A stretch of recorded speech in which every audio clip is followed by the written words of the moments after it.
અને મારા દાદાજીના ગામડામાં તો મારું એક જ અહીંયા વિચાર છે, તમે બધા મને અને રાધિકાને અને મારા આખા કુટુંબને આશીર્વાદ આપો. હું અહીંયા બધાની આશીર્વાદ લેવા માટે આવ્યો છે. અહીંયા તમે બધા જમીને ખૂબ અમને આશીર્વાદ આપીને જજો. અને ચોરવાડ તો મારા દાદા અને મારા દાદીના જન્મભૂમિ છે. જે પણ અહીંયા રિલાયન્સમાં થયું છે ચોરવાડ કારણ થયું છે.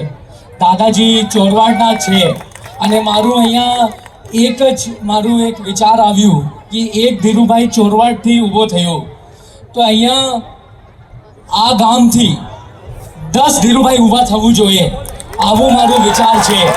અને એ આ ગામડાથી થઈ શકે અને એ જ મારું વિચાર છે કે અહીંયાના જે બાળકો છે એ ધીરુભાઈથી પ્રેરણા લે અને આગે વધે.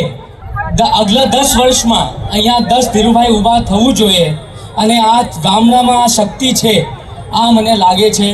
ચોરવાડી માતા બધાના ભલા કરે અને બધાને જય શ્રી કૃષ્ણ. હમણાં તમે બધા ભોજન માટે જાઓ અને બધા એકવાર મને અને રાધિકાને બધાને આશીર્વાદ આપીને જાઓ. જય શ્રી કૃષ્ણ.